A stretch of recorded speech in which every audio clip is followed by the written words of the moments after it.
Yes, as you know, I'm Irene Lorenzoni. I'm a professor in Society and Environmental Change at the University of East Anglia in Norwich. And I'm also a member of CAST Centre, which is the Centre for Climate Change and Social Transformations. So I'm eager to speak to you today about some of the elements regarding the psychology of climate change, what implications those might have for raising awareness, and some elements around behaviour change as well. So I'll draw on some of the elements that Chris has already mentioned previously and hopefully build on those too. So this is a figure from the UNEP Emissions Gap Report from 2020, and it helps us, I think, to contextualise how it is that we are immersed in our social world and how it is that all these different elements that are shown on the East picture actually help us understand what influences there are on the way that we think about particular issues, but also in the way that we respond to them and potentially engage with them and potentially also take action or maybe even not. So these structural elements of society are really important as well.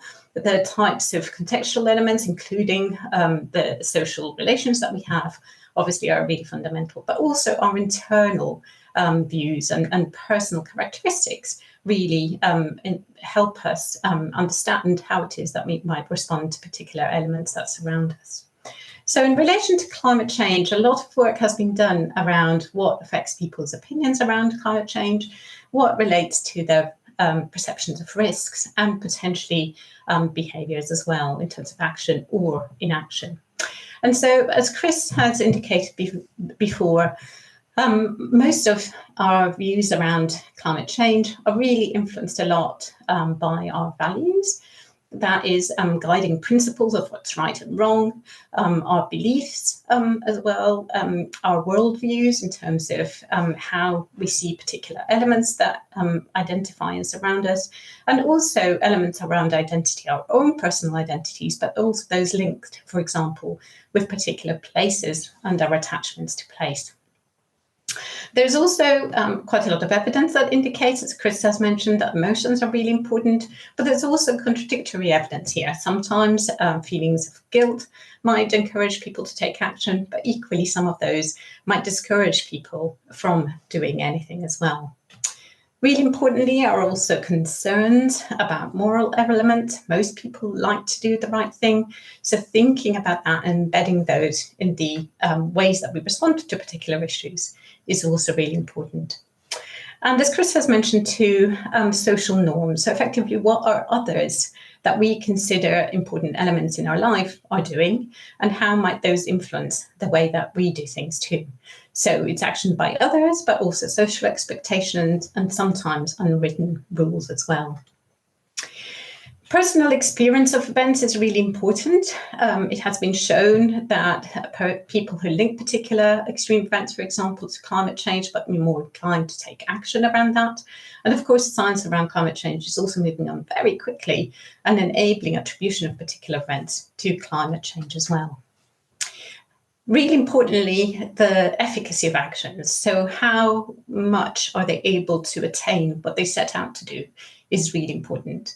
And there's an increasing relevance now being put on the relationship between the activities that individuals do at the personal level, but also those actions at the collective level and the wider impact that those collective actions can take.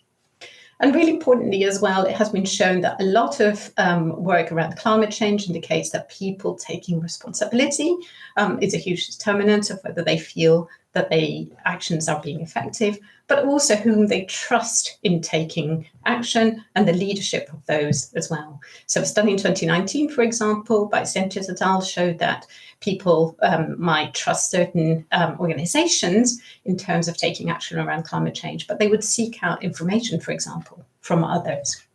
So we shouldn't take away the importance of having particular information, but as Chris has mentioned, it's not only that really drives those understandings and those actions around climate change. And we shouldn't forget that local knowledge is hugely important as well. People know their place, their locality, their community in very, very different ways, and they might approach particular issues from very particular perspectives that might be very different to those of others. So in terms of climate change adaptation, that means the work that's produced to reduce or avoid the impacts of climate change. Those can be autonomous adaptations, so actions that people take autonomously. They can be planned in advance. They can be to anticipate particular risks and they reduce their likelihood or impact, or they can be responsive to a particular event that's already happened. It has been shown that predictors of different types of adaptation behaviour are related to that appraisal, usually done by an individual, of their capacity to act, which is usually known as self-efficacy. Those engagements by others with particular actions, we talked about collective action earlier.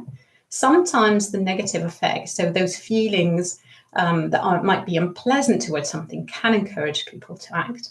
But also the idea that something that is done will actually be protective, will result in the outcome that's desired.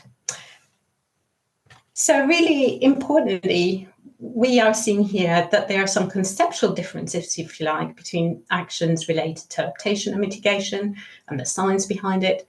But there are also really important synergies between those, and trying sometimes to think about what those might be in a very complex context, perhaps like the one that you're discussing now throughout the jury, might be helpful as well. And a lot of people also might not make necessarily those distinctions between adaptation and mitigation to climate change. Sometimes people tend to have a much more holistic and complex understanding of issues and their interrelatedness between them. So there are really opportunities for thinking about social and environmental sustainability and benefits that might arise from particular actions in relation to climate change. Now, I understand that as a jury, you were also... Sorry to interrupt, but there's about a couple of minutes left now. Sure. Okay. So as a jury, I think you were particularly interested also in some work that was done by some colleagues at the CAST Centre for Climate Change and Social Transformations. And these were particularly focused around work with Cornwall County Council in thinking about what particular interventions might be useful in terms of taking action around climate change. And this is a list of those elements that would be really, really important for doing so. They include, for example, co-producing those interventions in order to instigate some kind of behaviour change, targeting those high impact behaviours like travel, energies and diets, but also using a combination of measures that are very much based on fairness and incentivising those changes. Importantly, as Chris said, it's really important to tailor those approaches to those different values and contexts, but also support those approaches by positive messages, consistency, and also sometimes take opportunities when there's disruption to habits in order to instigate change. Now, I included this slide because this might be an example and maybe something that you find interesting in terms of thinking about what you already know in your locality about climate change. This is work that was done by Jason Chilvers and others around mapping that participation of different kinds of factors in energy spaces in the UK. But maybe something like this in terms of thinking about who's already engaged, where is that awareness around climate change, adaptation, mitigation in your locality, and where it is that you might want to take forward some of these activities that you're proposing might be quite useful.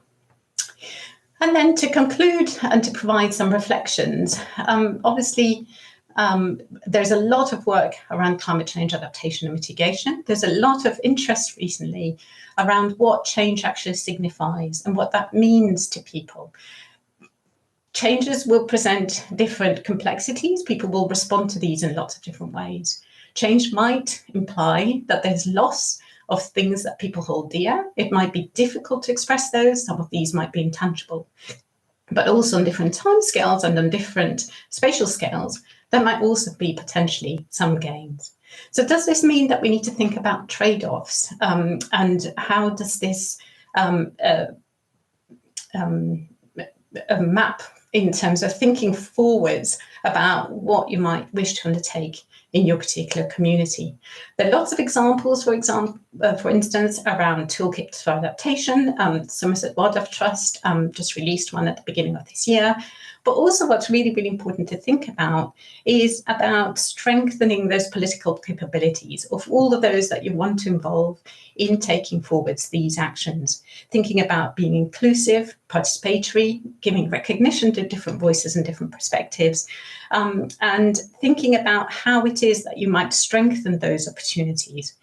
Perhaps it's a question of thinking about what existing structures and processes are in place, what kind of rules there are.